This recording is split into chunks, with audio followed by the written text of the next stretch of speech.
ხოდა დონალდ ტრამპის ჩინეთში ვიზიტის პირველ დღე დასრულდა და მან უკვე ბევრი მოულოდნელი სიურპრიზი მოიტანა. ერთი მხრივ დონალდ ტრამპი აქებს შეხვედრას სი ძინპინთან და ამბობს, რომ ორივე მხარე თანხდება, რომ ირანთან რაღაც უნდა გაკეთდეს, რომ ჰორმუზის სრუტე უნდა იყოს ღია და საერთოდ მსოფლიო ვაჭრობა თავისუფალი უნდა იყოს. მეორე მხრივ ჯერჯერობით არ მოგისმენია კონკრეტიკა იმ მთავარ საკითხებზე, რისთვისაც ტრამპი ჩავიდა ჩინეთში და რის გამოც თან წაიყვანა აშშ-ის უმსხვილესი კომპანიების 17 ტოპ მენეჯერი. სამაგიეროდ მოისმინეთ დაუფარავი მუქარა. ჩინეთის ლიდერმა სი ძინპინმა დონალდ ტრამპს თვალებში უყურებდა და განაცხადა, რომ აშშ-ში და ჩინეთი შეიძლება ღია ომში ჩაერთონ ტაივანის გამო, თუ ტრამპი დათმობებზე არ წავა. ჩინეთის ლიდერმა ასევე მოუწოდა ტრამპს, რომ ერთობლივი ძალებით აიცლონ ქვეყნებმა თუ კიდიდეს მახეში მოხვედრა. ახლა აგიხსნით რას გულისხმობ. მოდით შევაჯამოთ დონალდ ტრამპის ოფიციალურ ვიზიტის პირველ დღე ჩინეთში. ჩემი სახელია ალექსეი პიჩი, მოდით ერთად გამიხილოთ ეს თემა. მაგრამ სანამ დავიწყებთ, გთხოვთ გამოიწეროთ ეს YouTube არხი, მოიწონოთ ეს გამოშვება და დაწეროთ ნებისმიერი კომენტარი ამ ვიდეოს ქვეშ. და გამოიწერეთ ჩემი Telegram არხი Pichi News-ი, ბმული მასზე მოცემულია ამ ვიდეოს აღწერაში. მოკლედ, დონალდ ტრამპი და სი ძინპინი დღეს პეკინში შეხვდნენ. დილით ადრე აშშ-ის პრეზიდენტი ჩავიდა პეკინის ტიანანმენის მოედანზე, სადაც მას შეხვედრა ჰქონდა ჩინეთის ლიდერ სი ძინპინთან. ჩინეთის ლიდერმა აშშ-ის პრეზიდენტს ხელი ჩამოართვა და მაშინვე აჩვენა ვინ არის აქ მთავარი. სი ძინპინმა დემონსტრაციულად არ გაუშვა ხელი დონალდ ტრამპს. და დიდხანს რათა ის ნერვიულობა დაეთხო და ეს გამოუვიდა, რადგან ტრამპი ოდნავ დაიძაბა. ტრამპს მოგზაურობაში უშუალოდ თან ახლდნენ მისი ეროვნული უსაფრთხოების და ეკონომიკური გუნდის წევრები, მათ შორის აშშ-ის სახელმწიფო მდივანი მარკო რუბიო, პენტაგონის ხელმძღვანელი პიტ ჰექსეტი, სავაჭრო წარმომადგენელი ჯეიმისონ გრიერი და აშშ-ის ფინანსთა მინისტრი სკოტ ბესონტი. ტრამპის ადმინისტრაციის წარმომადგენლების გარდა ღონისძიებაზე ასევე იმყოფებიან კომპანიების გენერალური დირექტორების დელეგაციები, მათ შორის ჯენსენ ჰუანგი NVIDIA-დან, ტიმ კუკი Apple-დან და რა თქმა უნდა ილონ მასკიც იქვია. ასე რომ მოლაპარაკებები მიმდინარეობს. და პირველი რაც სი ძინპინმა უთხრა ამერიკის პრეზიდენტს პეკინში, სახალხო კრების დიდ დარბაზში, არ ეხებოდა ვაჭრობას და არც ირანს, არამედ ტაივანსა და დიდი ომის საფრთხეს. და მან ეს ასე თქვა. შემდეგ ციტირებას ვახდენ ზუსტად ოფიციალურ ჩინეთის განცხადებიდან. თუ ეს საკითხი სწორად არ მოგვარდება, ორ ქვეყანას შორის შეიძლება დაპირისპირება, ან თუნდაც კონფლიქტი წარმოიშვას, რაც ჩინეთ-ამერიკის ურთიერთობებს მთლიანობაში ძალიან სახიფათო მდგომარეობაში ჩააყენებს. დიახ მეგობრებო, სი ძინპინმა მაშინვე აიღო ინიციატივა და აჩვენა, რომ დღის წესრიგს სწორედ ის განსაზღვროს და მიაქციეთ ყურადღება რა განსაზღვრებებს იყენებს სი ძინპინი. დაპირისპირება, ან თუნდაც კონფლიქტი. ეს დიპლომატიური ევფემიზმი არ არის, არა, ეს პირდაპირი გაფრთხილებაა. აშშ-ის მოქმედ პრეზიდენტს პირდაპირ სახეში. ნიშნულოვანია გავიგოთ, რომ ეს პირველი შემთხვევა არ არის. შეგახსენებთ, რომ სი ძინპინმა უკვე თქვა მსგავსი რამ გასული წლის ივნისში, როდესაც ტელეფონით ესაუბრა ტრამპს. მაგრამ მაშინ ეს ტელეფონით იყო, ახლა კი პირადად პეკინში ორ ზესახელმწიფოს ლიდერებს შორის ისტორიული სამიტის პირველ წუთებში.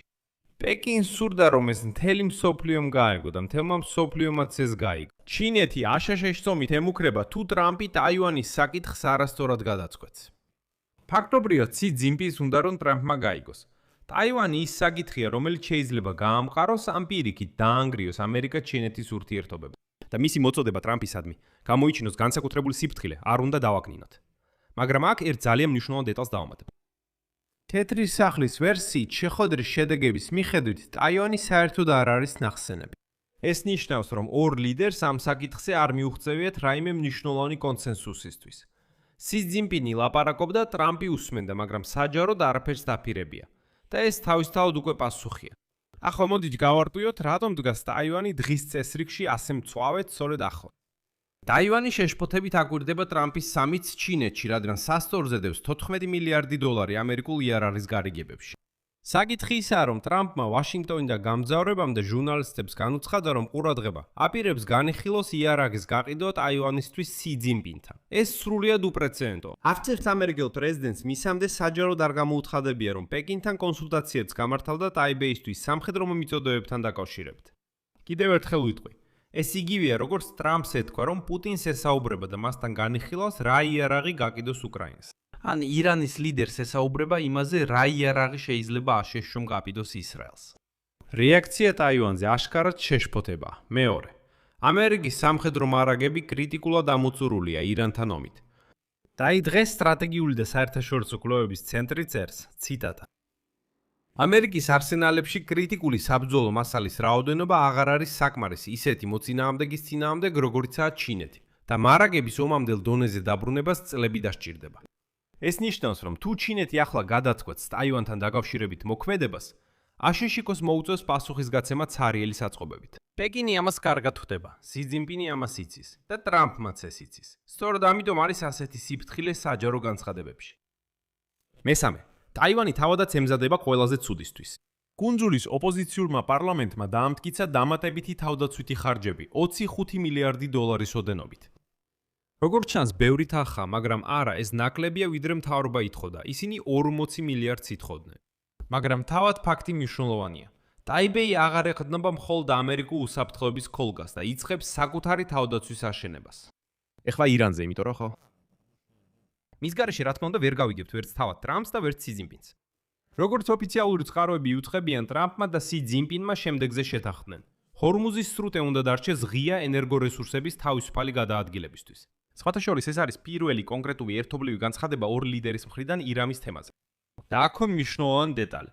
სი ძინპინმა გამოხატა ინტერესი ამერიკული ნავთობის შეძენის მიმართ, რათა შეამციროს ჩინეთის დამოკიდებულება ჰორმუზის სრუტეზე და პირველ რიგში ირანზე.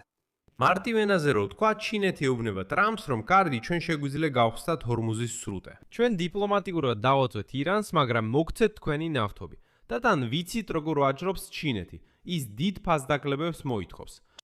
და უნდა ვაღიაროთ, რომ ეს გეოპოლიტიკური ვაჭრობაა, რომლისგანაც ორივე მხარეს შეუძლია სარგებელი მიიღოს. თუ ეს გეგმა განხორციელდება, აქ დონალდ ტრამპის დამსახურება უნდა ვაღიაროთ. შედეგად, სახელმწიფო ბანკეტის დროს სი ძინპინმა განაცხადა, ციტატა: ამერიკა-ჩინეთის ურთიერთობები მსოფლიოში ყველაზე მნიშვნელოვანი ორმხრივი ურთიერთობა და ქვეყნებმა უნდა იყვნენ პარტნიორები, არა კონკურენტები. партнерами, а не соперниками. რა თქმა უნდა, კარგად ჟრეს, მაგრამ ზუსტად ასე ჟრერდა ბოლო 20 წლის განმავლობაში ყველა სამიტის წინაც. შემდეგ კი იწყება დეტალები, მოლაპარაკებები და ირკვევა, რომ ყველაფერი ასე მარტივად სულაც არ არის. და სწორედ აქ იქნება ყველაზე საინტერესო, რადგან სი ძინპინმა დღეს თუ კიდიდეს მახის თემა წამოჭა. ეს არის ისტორიული პრინციპი, რომლის მიხედვითაც აღმავალი და დაღმავალი ან უკუსვაში მყოფი სახელმწიფოები თითქმის გარდაულად ომამდე მიდიან. თუმცა ამაზე სთხოვს სი ძინპინი ტრამპს, შეძლებენ თუ არა აშშ და ჩინეთი ამ მახის თავიდან აცილებას. ჩინეთს ხომ სჯერა, რომ აშშ ეცემა, ხოლო ისინი ნამდვილად ზევით მიდიან. და აი სი ძინპინი ამბობს, რომ ჩვენ შეგვიძლია სხვა გზა ავირჩიოთ. მაგრამ ამისთვის დღე უნდა პატივისცეთ ჩვენს წითელ ხაზებს. პირველ რიგში ეს არის ტაივანის საკითხი. და როგორც არ უნდა უცნაურად ჟღერდეს, ტრამპმა უკვე განაცხადა, რომ შეხვედრა წარმოუდგენლად სასარგებლო იყო. თუმცა საქმიანი მოლაპარაკებების ძირითადი ნაწილი, რომელიც ეხება ვაჭრობასა და ჩინეთის ბაზრის გახსნას ამერიკული კომპანიებისთვის, ჯერ კიდევ წინა. მაგრამ სამაგიეროდ ტრამპმა უკვე მოიწვია სი ძინპინი ვაშინგტონში 24 სექტემბერს. რა მივიღეთ დონალდ ტრამპის ვიზიტის პირველ დღის შედეგად? ხას უსვამ დონალდ ტრამპის ჩინეთში ვიზიტის ოფიციალური ნაწილის. ვაჭრობის შეთანხმებები გამოცხადდა, მაგრამ დეტალები არ გახმაურებულა. ირანის საკითხზე ერთობლივი განცხადება გაკეთდა ჰორმუზის სრუტის შესახებ, რაც უკვე ბევრს ნიშნავს. ტაივანის საკითხზე კონსენსუსი არ არსებობს, მაგრამ პრობლემა სულ უფრო მწვავდება. თუმცა ტრამპს ერთი ესეთი ეშმაკური სვა ჯერ კიდევ შემონახული აქვს. დათმობა სი ძინპინის მიმართ შეიძლება გამოიხატოს ტაივანის კრიტიკაში, ტაივანის პრეზიდენტის კრიტიკაში, ან ჩუმთანხმობაში, რომ არც აიწიოს წინ შემდეგი დაგეგმილი მასშტაბური იერარის გაკიდვის პაკეტი. მაგრამ ეს იქნება რეგიონის ამერიკული ძალის დაშლის დასაცრის დასაწყისი. მოლაპარაკებები გრძელდება და შედეგებს უკვე ქმედებებით გავიგებთ, არა სიტყვებით.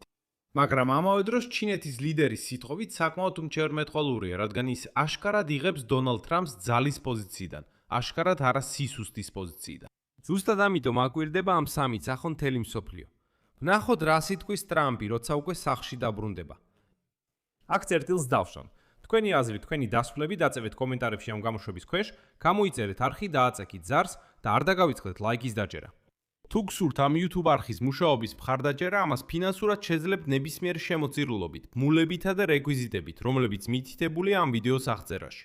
მადლობელი ვიქნები თქვენი ნებისმიერი მხარდაჭერისთვის.